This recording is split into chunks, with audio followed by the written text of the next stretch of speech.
Hola, Hola. somos Vane y Ale, dos mujeres del Levante. En este podcast vamos a conversar sobre Oriente y Occidente, reviviendo temas de la antigüedad para darle vigencia a la actualidad, y vamos a profundizar sobre el conflicto árabe-israelí. Nuestra perspectiva es apasionada, pero la compartimos con responsabilidad y convicción desde la razón y el corazón. Disclaimer. Nuestras opiniones son propias y no representan la voz oficial de ninguna institución. Silencis, aquí estamos para un nuevo capítulo, con felicidad, con emoción, pero también con un poco de amargura, porque vemos que hace un par de semanas nuestro último capítulo se titulaba A 75 de octubre, y hoy día estamos a más de 100 de octubre, y seguimos en este desgaste emocional, físico, seguimos en la guerra. Y quería destacar una resolución del Parlamento Europeo con la cual creo estar de acuerdo en un 100%, que esta llama al cese al fuego, ¿no es cierto? Llama a un fin de la guerra, pero con la liberación incondicional de todos los rehenes y la rendición total de Hamás, que es lo único que hace sentido, ¿no es cierto? Porque no podemos llamar a un cese al fuego continuando sin la liberación de los rehenes y aparte con las capacidades militares que tiene este grupo terrorista. ¿Y por qué no podemos hacerlo, Ale? ¿Y qué es lo que queremos tratar en este capítulo? Queremos ver un poco la historia y remontarnos a cómo llegamos al 7 de octubre, y en el fondo vemos cómo la guerra del 48 terminó con un cese al fuego y vino la guerra del 67, y la guerra del 67 terminó con un cese al fuego y vino la guerra del 73, y el 73 termina con un cese al fuego y vienen las intifadas y después vienen las siguientes guerras con Hamás hasta que llegamos al 7 de octubre. Entonces yo no quiero un cese al fuego, yo quiero un fin total a esta guerra. El hecho de que tú digas esto de que, claro, todas las guerras terminaron con un cese al fuego, pero después vino otra guerra porque se rompió un cese al fuego. Y hoy en día este movimiento de ceasefire now, pero claro, había un cese al fuego. Hasta el 7 de octubre había un cese al fuego. ¿Quieres otro cese al fuego? Libera absolutamente los rehenes. Con la Habana hoy día estamos las dos con la placa en solidaridad a las familias de los rehenes. Así que, como bien decía la Vane y bien introdujo, en este capítulo vamos a hablar simbólicamente y también con el dato duro que nosotras les queremos dar, tanto y que ustedes también nos piden, que en realidad los ceses al fuego son tan frágiles, tan efímeros, y al parecer la memoria selectiva de las personas que observan desde afuera este conflicto ha sido uno de los más grandes daños desde que todo esto inició. Por lo tanto, en este capítulo, específicamente hablando, vamos a hablar de los nos. ¿Cuántas veces? 9 nos. No, no, no. Cese al fuego no sirve. La Habana lo dijo. ¿Qué quiere La Habana? ¿Qué quiero yo? ¿Qué queremos todos? Un fin, no un cese. De hecho, un dato freak, hasta el día de hoy, Israel no tiene fronteras porque la guerra del 48 no termina con un tratado de paz, termina con un cese al fuego en donde se fijan líneas de armisticio, no fronteras, porque sus vecinos no son capaces de reconocerlo. Y como dijo la Ale, en este capítulo queremos tratar esos nos, todas esas veces que el liderazgo árabe y el liderazgo palestino han dicho que no a la paz, y cómo vemos que esa negativa árabe y esa radicalización de la sociedad palestina y de la sociedad árabe ha sido la principal causa de cómo llegamos al 7 de octubre y la principal causa de todos los enfrentamientos. Entonces, Ale, algo que a mí me llama particularmente, me llama mucho la impresión, es esta radicalización profunda que hay hasta los huesos en una sociedad palestina, y se ve que esta radicalización no solo es de abajo para arriba, o sea, no solo es como de la sociedad civil, sino que también es desde la autoridad. Y ojo, no estoy hablando solo de Hamás. Hamás es un movimiento nuevo. Como dijimos, Hamás ni siquiera es la causa de este problema. Hamás es un movimiento que sale alrededor de los 80, pero este conflicto se remonta mucho antes. Vemos que incluso aquel liderazgo que hoy día se considera el moderado, que es la Autoridad Nacional Palestina, nombra calles en Cisjordania en honor a los mártires. Esta es una sociedad que te incita a inmolarte, a morir, a ti y a los tuyos, para tener 72 vírgenes en el cielo con tal de matar a infieles, a judíos. La Autoridad Nacional Palestina tiene esta política de pay for slay, o sea, ellos literalmente te dan un sueldo vitalicio a tu familia si es que tú te inmolas, y a ti también si es que estás preso. Pero ojo, solo si es que estás preso por intentar asesinar israelíes y judíos, porque si es que estás preso por robarte un reloj, ahí no te dan el sueldo. Para que tengamos una idea. Familias, en relación a eso, hablando actual, las familias que en este momento tienen a rehenes israelíes en su casa, se les está pagando un sueldo. Mia Shem ¿ya? Nieta de chilenos que salió del cautiverio recién, dijo en su entrevista, y algo que a todos nos apretó la guata, dijo: en Gaza no hay civiles inocentes, porque yo estaba en la casa de una familia con un niño que tenía la misma edad de mi hermana y jamás les pagaba sueldo a ellos para que me tuvieran a mí, para que me privaran a mí de mis medicamentos, para que me privaran a mí de mis alimentos, para que abusaran psicológicamente de mí. Lo que dice la Vane es tan fundamental, en donde el incentivo mismo, el dinero, en este caso el incentivo para afiliarse con esa bronca que viene desde el liderazgo, como bien dijo la Vane, que es muy importante aquí, la cuestión no partió desde el pueblo hacia arriba, sino que absolutamente al revés, partió desde arriba hacia abajo, ¿cierto, Vane? Y a lo largo de la historia, desde que partió el conflicto. Claro, y para tener una... Y ojo, estas políticas no es que sean secretos. De hecho, hay resoluciones en Estados Unidos que buscan frenar la ayuda humanitaria porque son políticas oficiales. Si uno ingresa a los documentos oficiales de la Autoridad Nacional Palestina, que es aquella organización moderada, no islamista, ellos, por ejemplo, en 2018, tengo esta cifra, destinaron $330 millones, que es casi un 10% del presupuesto anual, a esta política del Pay for Slay. Entonces, Ale, nos impresiona tanto lo que ocurrió el 7 de octubre. ¿Es esto un vuelco tan inimaginable en la historia? ¿O es un hito más en esta radicalización progresiva que hemos ido viendo? Y una cosa más, Ale, que... leí un artículo muy interesante que se llamaba Éxtasis de aniquilación y amnesia colectiva. Y creo que aquí está el meollo del asunto, y después de esto quiero que vayamos desentrañando desde los inicios, desde la creación del Estado de Israel y más adelante. Pero este artículo hablaba cómo cada generación palestina surge con un éxtasis de aniquilación y después eso es seguido por una amnesia colectiva. Entonces vemos como cada generación palestina es construida y viene a reparar lo que la generación anterior no pudo hacer. ¿Y qué es eso que no pudo hacer? Aniquilar al judío. Entonces la generación del 48 surge con este éxtasis de aniquilación, de querer matar al judío y impedir que se autodetermine, pero pierden, y después viene un sentido de amnesia colectiva y de no tomar responsabilidad por aquella guerra que iniciaron y perdieron. Exacto. Luego viene la generación del 67, la guerra de los 6 días, y dicen: no, esta vez vamos a lograr lo que el 48 no pudieron hacer, echar a los judíos al mar con todos nuestros hermanos árabes. Éxtasis de aniquilación. Perdieron la guerra y después amnesia colectiva. Y después viene la guerra de Yom Kippur y las intifadas, y ahora llegamos al 7 de octubre. Entonces vemos que el 7 de octubre parte literalmente con este éxtasis enajenado de aniquilación, y ahora es una amnesia colectiva de no querer tomar responsabilidad por las consecuencias, sabiendo que tal acto iba a llevar a su pueblo a una guerra tremendamente dolorosa, pero tampoco tomando agencia de que, siguiendo la línea de lo que dice el Parlamento Europeo, queremos el fin de esta guerra. Por supuesto, nadie quiere violencia, pero para eso, primero, devolución incondicional de todos los rehenes, liberación de los rehenes, y segundo, una rendición total y absoluta de Hamás. Entonces, ¿por qué no nos cuentas, Ale, cómo parte un poco este liderazgo árabe, antes de que existiera una denominación unificada de pueblo palestino y de liderazgo político palestino?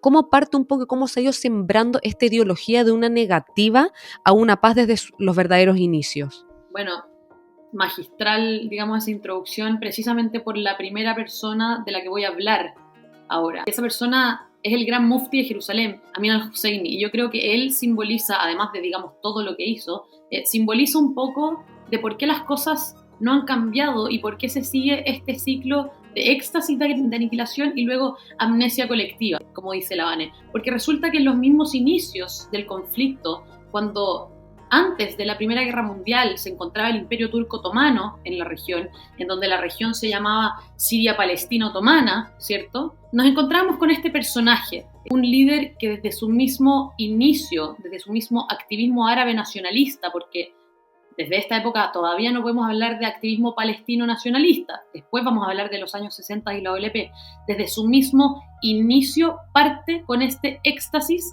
de aniquilación. ¿Por qué? Este personaje, al-Husseini, es un personaje digno de analizar desde muchas perspectivas. Se podría decir desde sus campañas iniciales del terror, llamadas revueltas árabes, desde su relación con el Tercer Reich y con el Führer, su relación más que política, de amistad, su servicio militar, a los turcos otomanos durante la Primera Guerra Mundial.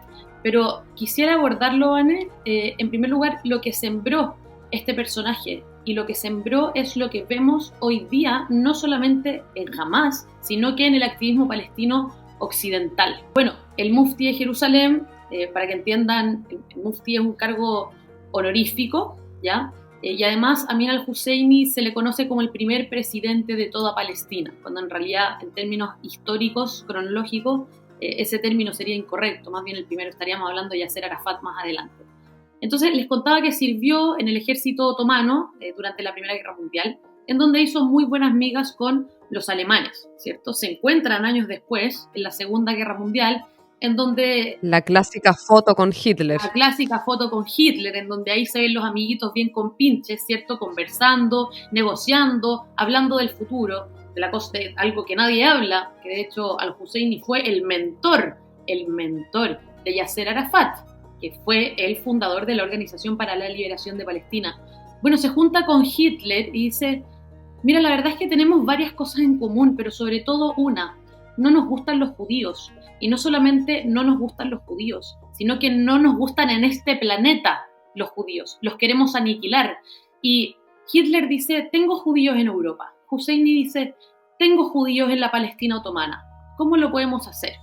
Entonces, Husseini desde su mismo inicio planta este ideal islamofascista, como le dices tú, Ana. Ahora yo voy a hablar directamente de islamo-nazi, por las mismas declaraciones públicas de al-Husseini de su época, en donde la posibilidad del establecimiento de un hogar nacional judío no era una posibilidad, era una negativa. Por lo tanto, aquí teníamos a Hitler en Europa exterminando a los judíos, haciéndole el trabajo a Husseini, que en este momento estaba muy incómodo porque recibía judíos luego de persecuciones ya desde Rusia, desde la Rusia zarista o desde la Alemania nazi, desde allá. Entonces, desde el mismo inicio, Vane, esto es impresionante, desde el mismo inicio, no solamente hay una negativa a la paz, sino que hay una negativa al reconocimiento de la propia existencia. Ni siquiera el hecho de una mínima, por último, convivencia bajo un régimen terrorífico árabe panarabista. Ni siquiera eso. Y aparte de eso, Ale, vale la pena decir de que en la Primera Guerra Mundial él se pone del lado de los otomanos. Primera guerra perdida en este éxtasis de aniquilación. En la Segunda Guerra Mundial se pone del lado de Alemania. Segunda guerra perdida en este éxtasis de aniquilación, ¿no es cierto? Entonces ya vemos que también es raro concebir este liderazgo desde una posición de siempre que se sienten como con derechos a exigir, cuando siempre han estado del lado perdedor de la guerra. Y eso no se le permite a ningún otro país, a ningún otro pueblo en la historia, que cuando tú estás del lado que pierde la guerra, la persona que pone las demandas y las condiciones sobre la mesa es la otra parte. Entonces vemos que ahí están las primeras 2 veces que en el fondo estuvieron del lado perdedor de la guerra y como surgen con este éxtasis de aniquilación, pero luego viene una amnesia colectiva en donde se renuncia totalmente a una responsabilidad. Esa amnesia, o sea, recordemos el Tratado de Versalles, ¿cierto? Eso es algo que siempre recurría Hitler para decir de que el gran problema de que esta Alemania, que era tan grande, se hizo tan pequeña, que el problema eran los judíos. Recordemos que el Imperio Turco Otomano también fue absolutamente destruido por el Tratado de Versalles en 1918. ¿Y quién era la cara visible del Imperio Turco Otomano en Palestina, digamos la Palestina otomana? Era Husseini. O sea, más allá de que eran compinches ideológicos, ambos dos por intereses geopolíticos necesitaban de éxtasis de aniquilación de no dejar ser al judío, además de lo que tú estabas diciendo. Y esa es un poco la base, como tú muy bien explicaste, y después vemos que concretamente hay luego una oportunidad antes de la creación del Estado de Israel, que es esta comisión PIL, que es esta Commission of Inquiry que se envía desde Gran Bretaña, cuando el territorio todavía era parte de Gran Bretaña, y se dice, ¿sabes qué? Vamos a proponer una solución en donde 80% de este territorio, o sea, la gran mayoría de este territorio, se lo vamos a dar a los árabes y un 20% a los judíos. Ese 20% que consistía en un área desértica y por lo demás llena de malaria, Pero los judíos, como hemos dicho, la prioridad número uno del judío siempre fue autodeterminarse. El judío siempre ha estado, y esto es lo importante, no es porque yo lo diga, es porque con acciones concretas uno puede criticar 1001 veces al liderazgo judío, el primer ministro de hoy en día Israel, pero Israel, y por qué yo estoy tan segura de este discurso, es porque Israel en acciones concretas una y otra vez ha estado dispuesto a decir que sí. Y cada vez que Es abrir un libro de historia. y cada vez que se ha tenido una oportunidad, el liderazgo árabe y más adelante el liderazgo palestino ha dicho que no. Entonces, se siembra esta ideología que partimos con este primer líder, por así decirlo, político árabe en la zona, y luego viene esta primera propuesta que es la Comisión Peel en 1937, 10 años antes de siquiera la creación del Estado de Israel. Los judíos dicen que sí. Era lejos de lo que queríamos, era lejos de una buena propuesta, pero la prioridad número uno siempre ha sido que sí.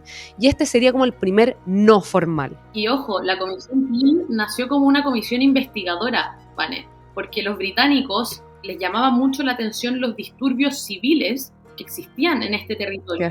Los británicos ya no sabían qué hacer. Eso es algo clásico del poder colonial. Cuando las personas que viven ahí se empiezan a pelear en su propio idioma, se da como una cuestión, una situación media una torre de Babel. ¿Qué hacemos?, dijeron los británicos, y crearon esta comisión investigativa para sentar las bases de alguna discusión de cómo nosotros, nuevamente poder imperial, cómo volvemos a partir del territorio. Ese fue la primera base que decía la Vane, que el primer no. Y se dijo que no. El primer no. Se dijo que no. Remóntanos un poco, Ale, a qué pasa en 1947. Lo que pasa en el 47 es muy notable porque la Comisión Peel, yo viéndola ya desde una persona que nació en el futuro, yo si es que hubiese vivido en esa época yo no le habría tenido mucha fe a la Comisión Peel, porque la Comisión Peel más bien fue algo que se armó de manera improvisada. Fue un informe realizado por británicos, no hubo consultoría local, era básicamente la visión occidental de lo que está pasando en Medio Oriente, que sabemos que a todas luces eso nunca es acertado. Pero esta Comisión Peel fue un precedente relevante en donde con la creación de Naciones Unidas, los británicos dijeron no tenemos idea qué hacer con esta gente, en palabras simbólicas, nosotros no hablamos ni árabe ni hebreo.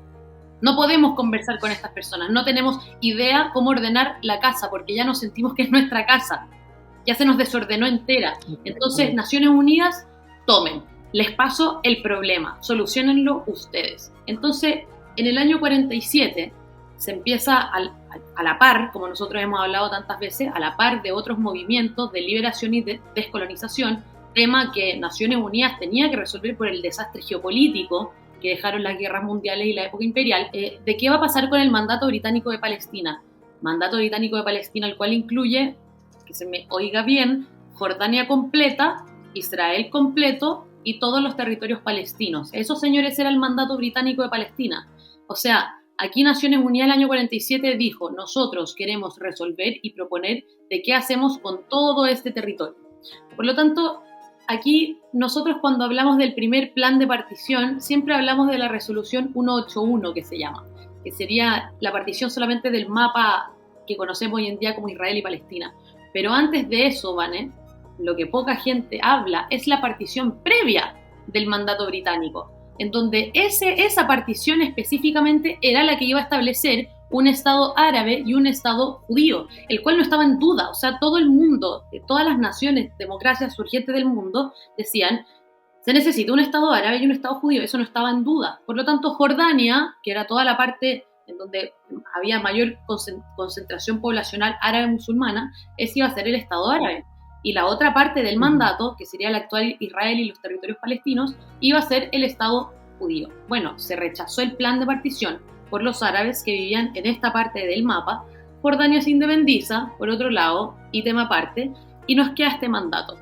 Y ahí la resolución 181 propone un plan de partición. En donde los árabes dijeron, Vane, no.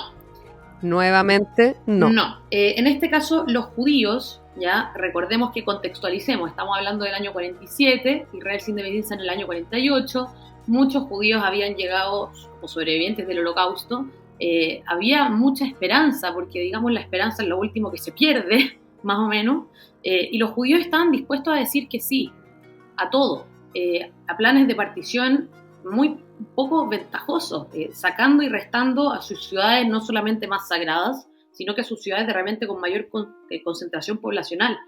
Entonces se propone el plan de partición, una cuestión más o menos 49-51. Los árabes dicen no, los judíos dicen sí. Naciones Unidas le da legitimidad al plan, le da legitimidad al plan. Naciones Unidas, pero los árabes no. Entonces, ¿fronteras hay? No hay. ¿O sí? Para Israel sí, porque lo aceptó.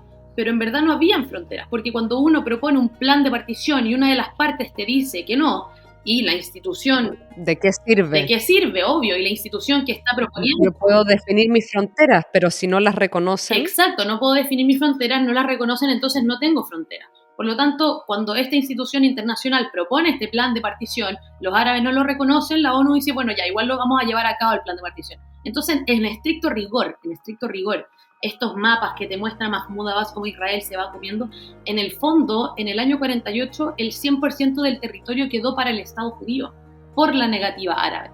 Entonces, aquí, lamentablemente, las consecuencias ulteriores que tuvo esto, que fue un gran no, fue básicamente pisarse la cola, porque Naciones Unidas de todas maneras llevó a cabo el plan de partición, el Imperio Británico no salió igual del mandato, entonces ellos como que se quedaron un poco atrasados, como que se quedaron marcando ocupados, no siguieron con el ritmo y el flujo natural de la historia y de la geopolítica que estaba pasando en ese momento. Y dos cosas que mencionar, que ya lo hemos mencionado en varios capítulos anteriores, pero en esta misma época también de mandatos británicos y franceses, se independiza Jordania. Como dijo la Ale en el 22, se independiza Irak, Siria, Líbano, todos estos países de Medio Oriente.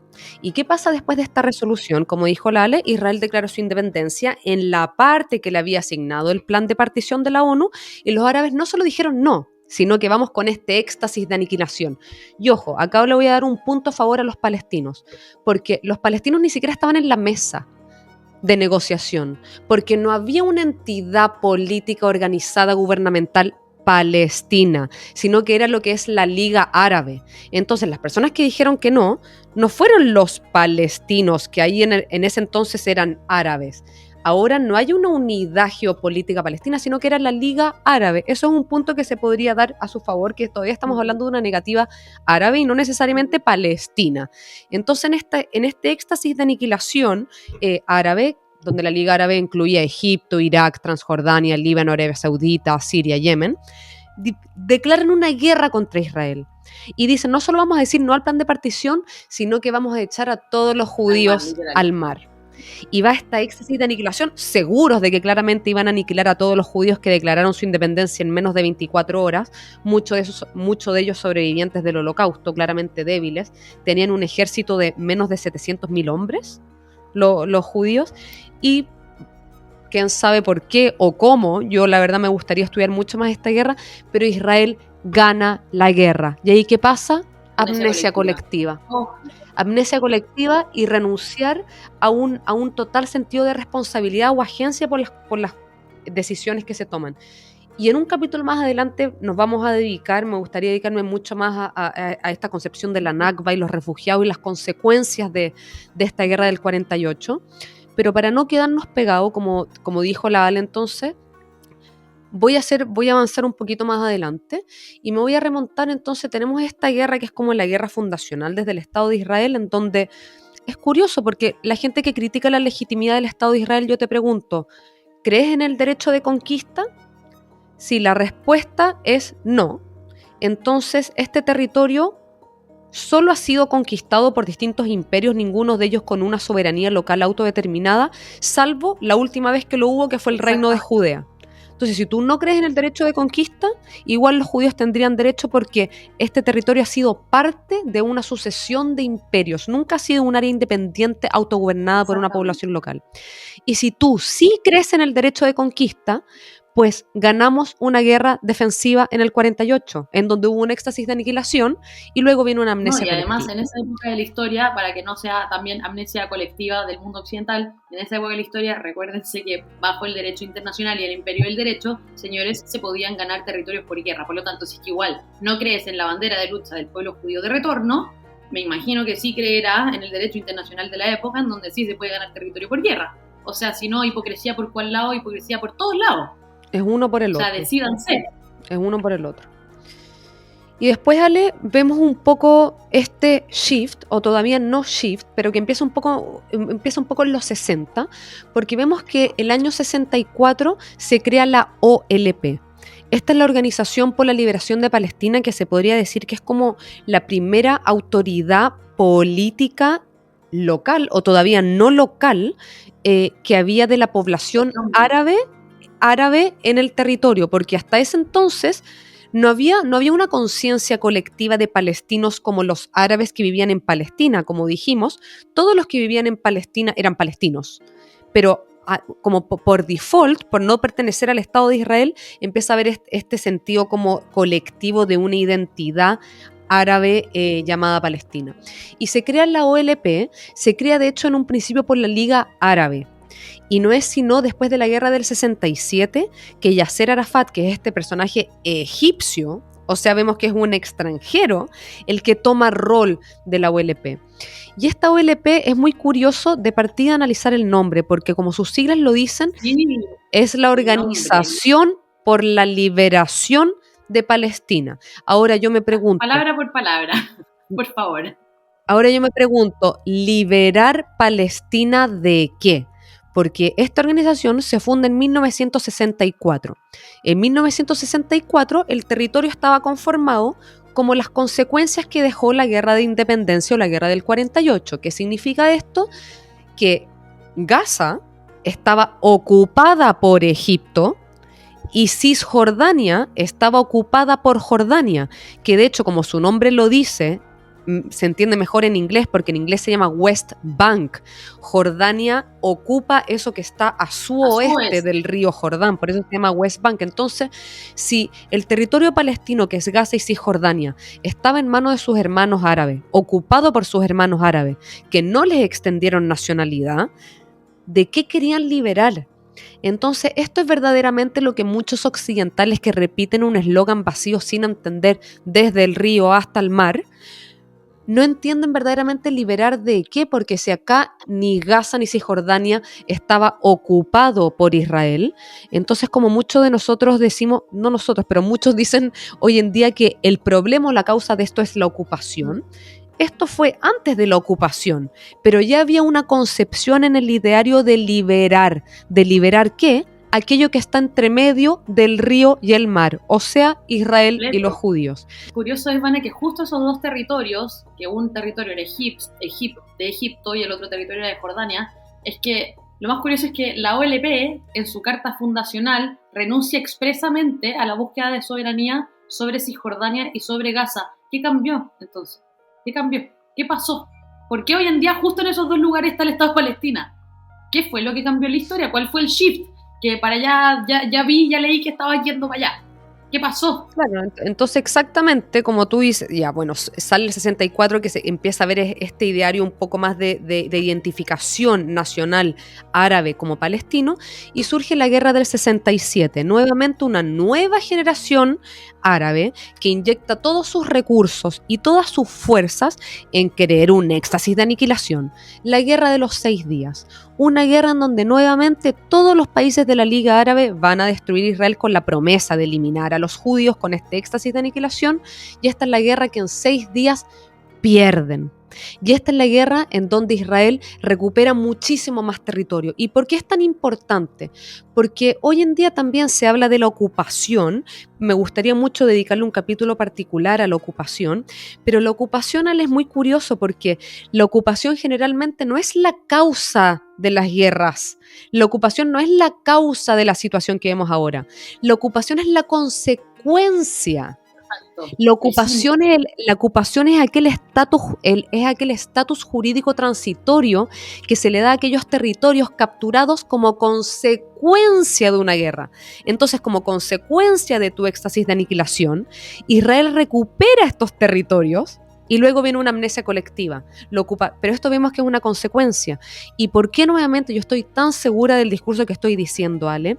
Porque luego de esta guerra, Israel una vez más con acciones concretas dice que, algo no visto nunca en la historia, el país que gana la guerra a 6 países árabes en 6 días dice: te devuelvo los territorios, pero ¿me firmas la paz? Hagamos la paz, literal. No. no, los 3 no de Jartum.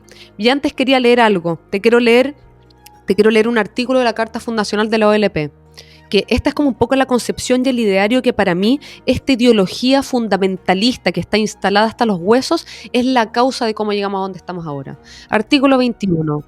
Quiero repetir, ojo, que se entienda bien, la van a valer un extracto de la Carta Fundacional de la Organización para la Liberación de Palestina de Arafat. Sus palabras, su puño y letra, Talebane, léelo, para que no haya lugar a dudas, por favor. El pueblo árabe palestino, expresándose mediante la Revolución Armada Palestina, rechaza todas las soluciones que son sustitutos de la liberación total de Palestina. Y es por eso que acá queda de manifiesto en puño y letra esta ideología de no, y no, y no, y no. Entonces, Ale, después de esta guerra que fue una increíble victoria en donde Israel ahora sí que conquista los altos del Golán, la península del Sinaí, territorio 3 veces más grande que el tamaño completo de Israel, Gaza, Cisjordania. Ahora sí, Israel después de eso dice, te devuelvo los territorios a cambio de paz. ¿Y qué responde el liderazgo palestino y árabe? No. Se hace una conferencia en Jartum y se dicen los 3 no. No negociaciones con Israel, no paz con Israel y ni siquiera no reconocimiento. Yo ni siquiera te voy a reconocer, tú no existes. Entonces, ¿cómo se puede avanzar, Ale? Me faltó mencionar que la OLP, esta organización, y vemos en los años sucesivos, como de esta guerra de los 6 días, vemos cómo todos los esfuerzos nuevamente, toda la ayuda humanitaria que entra, todos los recursos, etcétera, se dedican a hacer acciones de terror. Entonces la Organización por la Liberación de Palestina surge como una organización que lleva a cabo atentados terroristas. Por ejemplo, la masacre en el aeropuerto de Lod, en donde se masacran a 26 personas en un aeropuerto. Más famosa quizás por la película de Spielberg, que si no la han visto es seguro una de mis películas favoritas, Múnich, en donde esto de los rehenes, señores, como dice la Ale, no es algo nuevo tampoco.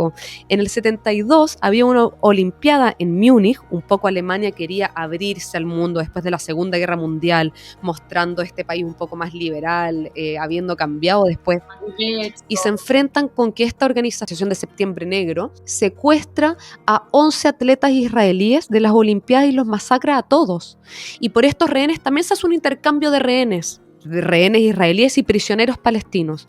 Y uno de los prisioneros palestinos entregados en este intercambio fue uno de los idearios que ideó otro atentado terrorista más adelante, del avión Lufthansa 615. Después, en el 74, vemos la masacre de Maalot. O sea, vemos que un grupo terrorista cruza por el Líbano, donde no hay una frontera. Entonces, todas las cosas que se creen ser la causa de la guerra, el muro, la ocupación, son más bien la consecuencia de guerras anteriores. Entonces, cuando todavía no había una frontera, cruzan terroristas, entran a una casa, matan al padre, matan a la mujer embarazada, matan a una hija de 5 años. O sea, vemos que por eso también no nos tiene que impactar lo del 7 de octubre. Esta es una ideología que se ha ido sembrando y transmutando generación tras generación. Y en esta masacre entran a un colegio, a una escuela, a secuestrar a 100 niños. Este es el modus operandi. Se va con la intención de entrar a una escuela para secuestrar y matar niños. Y por último, la operación Entebbe. O sea que en el 76, imagínense lo que es. Estamos hablando antes de que exista Google Maps, antes de que existan los walkie-talkies, o sea, antes de que exista la visión nocturna, secuestran un avión Air France yendo a Tel Aviv y se lo llevan a Entebbe. Lo primero que dice el servicio de inteligencia israelí es: ¿qué crestas es Entebbe? Entebbe es una ciudad que queda Entebbe es una ciudad que queda a 8 horas de Israel en Uganda, porque se coludieron con el dictador Idi Amin Dada. Entonces vemos cómo esta organización se funda con el solo propósito de llevar adelante ataques terroristas y con este éxtasis de aniquilación a Israel, a los judíos. O sea, básicamente, si es que tú tienes un hormiguero y lo revuelves, todas las hormigas ya van a actuar como caníbales y se van a empezar a devorar las unas a las otras, porque van a pensar que la de al lado empezó la revuelta. Literalmente, el activismo ya terrorista político árabe luego de los 60 palestinos se ha basado en la única premisa, como tantas veces ha dicho la Vane, en que el objetivo declarado es destruir al judío. Ustedes se dan cuenta que incluso mucho antes, el nivel de dispersión institucional antes de la OLP era tan grande porque no habían intenciones de construir una cosa, de construir algo, sino que de destruir otra cosa más. Destruir. Y luego de esta guerra, que Israel gana tanto y extiende tanto su territorio, aquí, señores, se demuestra que este conflicto no fue, no ha sido y nunca será un conflicto geopolítico, porque alguien que tiene pretensiones geopolíticas te dice que sí. Egipto tenía pretensiones geopolíticas. A Egipto le ofrecieron la devuelta del Sinaí. Egipto dijo que sí, porque quiero el Sinaí. Eso era un conflicto geopolítico. No antes de intentar otra guerra más. Exacto. Porque después del 67 dijeron, 73. ¿Sabéis qué? De nuevo. El 73, obviamente. De nuevo. Obviamente. Éxtasis de aniquilación. Entonces, 73, cuéntanos un poco qué pasa el 73. Bueno, el 73, esta gran guerra que no puedo evitar hacer un poco como de catarsis con esta guerra. El paralelo. El paralelo con el 7 de octubre, porque es la guerra de Yom Kippur. Y el 7 de octubre estábamos en otra festividad. Ese afán por atacarte en el día santo, ¿cierto? Es una cuestión, eso aún comprueba más el hecho de que esto no es un conflicto geopolítico. Religioso. Se ve que es un conflicto ideológico y religioso. Absolutamente, algo que se ve a kilómetros. Abran un libro de historia. Bueno, aquí estamos hablando de historia, así que hablemos de historia. Año 73, Golda Meir, primer ministro de Israel, una mujer potente, socialista, una mujer que no era ajena a las guerras. Llega el año 73. Todavía, digamos, había mucho resentimiento, ¿cierto?, con los egipcios por toda esta cantidad de territorio que conquista Israel. Israel, en este año, en el año 73, tenía inteligencia operativa en Egipto. Vean la película El Ángel, un doble espía espectacular, para que entiendan un poco más de lo que estoy hablando. Y resulta que a Israel le llega la inteligencia de que es posible que Egipto, pese a que los hayan recontra destrozado el año 67, iniciarían una nueva ofensiva con el afán de recuperar la península del Sinaí, que es un lugar 3 veces el tamaño de Israel, que ahí básicamente están todos los recursos naturales de Egipto. Y Golda Meir dice, ¿cuál es la posibilidad de que ellos nos ataquen si literalmente los destruimos? Bueno, resulta que el año 73 los egipcios movilizan sus tropas. Por la amnesia colectiva. O sea, por la amnesia colectiva. O sea, ya el éxtasis de destrucción, de aniquilación ya había pasado. Eso fue el 67. Después de amnesia colectiva, los egipcios están, es que el Sinaí, es que echo de menos el Sinaí, es que echo de menos mi petróleo, un poco menos, y movilizan a sus tropas a la frontera con Israel. Ahí a picar, a empezar a revolver un poquito el hormiguero, ¿cierto? Y este hecho mismo de haber movilizado las tropas a una frontera, espero que ustedes, señores, sepan algo de términos de geopolítica, digamos, basales. Cuando un ejército moviliza sus tropas a la frontera con otro país, es una declaración de guerra. Entonces Israel reacciona el año 73, pero tarde. Reacciona tarde, no le hizo caso a la inteligencia que en ese momento, digamos, le estaba llegando. Porque Estados Unidos le pide a Golda Meir no ataques primero, y Golda Meir le dice que sí. Porque le dice Golda Meir, cuida tu reputación, porque en el mundo estás quedando como el agresor. ¿Por qué? Porque en la guerra, Porque en la guerra del 67 Israel predijo toda esta situación, por más de que un montón de países árabes se le hayan tirado encima, pero aquí Golda Meir, judía buenista, correctista, ¿cierto?, dijo, no queremos quedar como el agresor. Además, digamos, mi principal aliado no quiere que yo quede como el agresor, porque si no él también queda como el agresor. Entonces vamos a bajar las armas y movilizar mínimas tropas.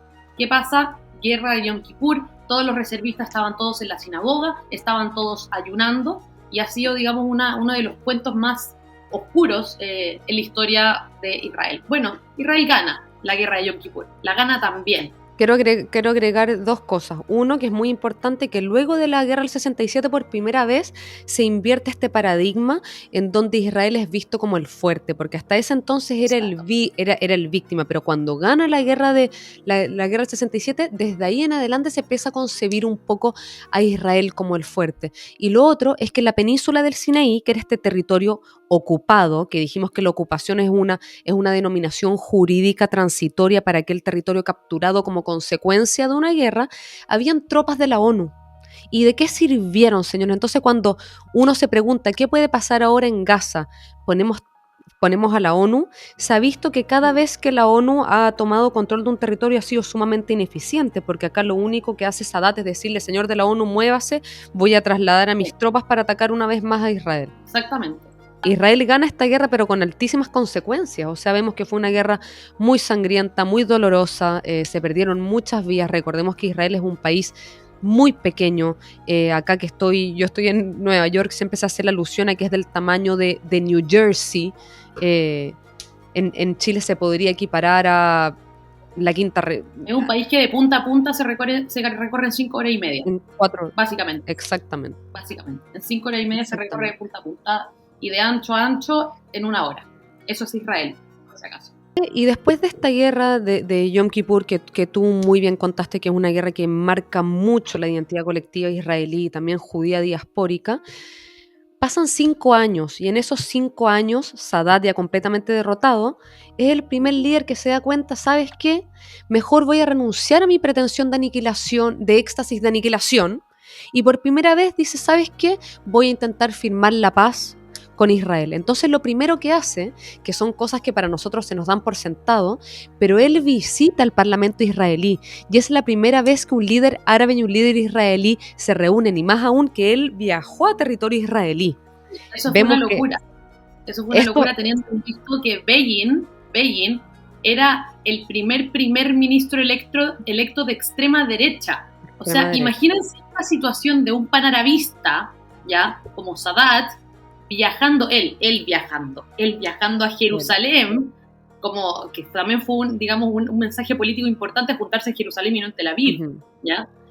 Para juntarse con Begin a conversar de paz. Nosotros, como dice la, lo tenemos asumido, pero en ese momento a Sadat lo querían matar. O sea, a Sadat prácticamente el 80% del aparato burócrata, o incluso más, lo querían asesinar. O sea, finalmente le costó la vida porque lo asesinaron. Expulsaron a Egipto de la Liga Árabe por esta traición al éxtasis de aniquilación y finalmente lo asesinaron. Pero Sadat, él prefirió por primera vez construir a su país en vez de aniquilar a Israel y al judío. Y acá, ¿y por qué este presente para mí es tan importante? Porque Israel dijo sí. Te devuelvo la península del Sinaí, donde Israel tenía colonos, tenía asentamientos israelíes viviendo en el Sinaí, y el primer ministro de extrema derecha del partido Likud dijo, yo por paz retiro los colonos, retiro los asentamientos. Y uno es lo que hace y no lo que dice. Y Israel ha estado dispuesto y lo ha hecho y lo ha demostrado, dijo sí a la paz. Y desde ese entonces, desde el 79, que se tiene una paz fría con Egipto.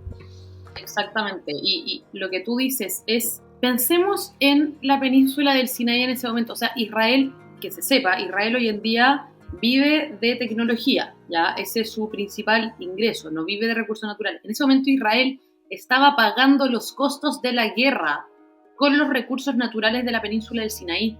Y Begin dijo, bueno, ya listo, da lo mismo, no saco más petróleo, no saco más gas, toma, fírmame la paz, literalmente. Esto, como vuelvo a repetir, no es un conflicto geopolítico con los palestinos, porque estos señores habría quedado zanjado desde Oslo e incluso antes de eso. Y con los egipcios, bueno, como dice, una paz fría, obviamente, porque no es como que estamos en guerra y no es como que nos pueden declarar la guerra, pero hay un respeto cordial un poco complejo al mismo tiempo que con Jordania. Pero ahí se acaba, o sea, en el fondo se puso un punto final al tema geopolítico. Israel pudo tener una frontera, digamos, pacífica, resguardada. Exacto. ¿Y qué pasa por el otro lado? Exacto. Estos árabes locales, que luego los autodeterminados palestinos de los años 60, ellos no les interesaba territorio, porque dijeron que no incluso después de desmarcarse de la Liga Árabe, como dijo Lavane. Y cuando se desmarcaron de la Liga Árabe, con la fundación de la OLP, como tú muy bien explicaste, los árabes no estaban nada de contentos con eso, porque eso obstruía el plan de esta gran nación árabe, de este gran califato. Entonces ahora nos preguntamos, ¿por qué los egipcios no reciben refugiados palestinos? ¿Por qué los jordanos tampoco? ¿Por qué los sirios tampoco? Porque para ellos... ¿Por qué Egipto tiene un muro con Gaza y lo tiene cerrado? Y quiero mencionar algo. Hay una obligación, en particular en un tratado de todos los países, como de aceptar refugiados en guerra, pero Egipto tiene un tratado particular, un tratado africano, y él está en violación de ese tratado por no aceptar a sus hermanos palestinos, y tiene un muro, con Gaza. Y no está en la Corte Penal Internacional Egipto, no está en la Corte Penal Internacional, y no se está hablando de eso.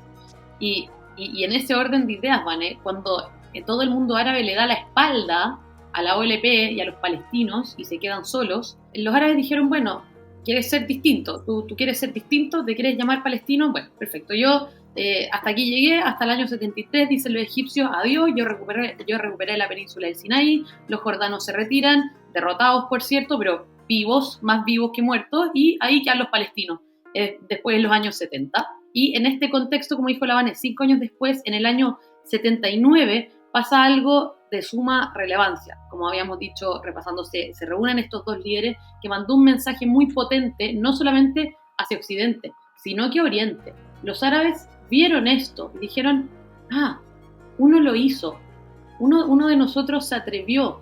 Y bueno, años después, lo mismo sucede con Jordania ya décadas después, como sabemos, con los acuerdos de Abraham. Y por alguna razón los palestinos se niegan constantemente a seguir ese patrón. ¿Por qué? Éxtasis de aniquilación y amnesia. De amnesia colectiva. Exactamente. Y bueno, pasamos la década de los años 70 y vamos a un gran tema que lo ponemos en mayúscula, Vane. Oslo. Esta fue la primera parte del capítulo que llamamos Éxtasis de aniquilación y amnesia colectiva, en donde hablamos de los distintos intentos de paz y la reiterada negativa árabe. Hemos decidido cortar este capítulo en 2 partes, así que esperamos que se puedan unir a la parte número 2 para seguir profundizando en esta cronología. El próximo capítulo hablaremos de las negociaciones de paz en Oslo, Camp David en los 2000 y otras negociaciones de paz que sucedieron en el futuro junto con nuestras respectivas conclusiones y reflexiones. Gracias por escucharnos. Si te gustó este capítulo, no olvides seguir y compartir nuestro podcast. Tu apoyo es el motor de nuestro contenido.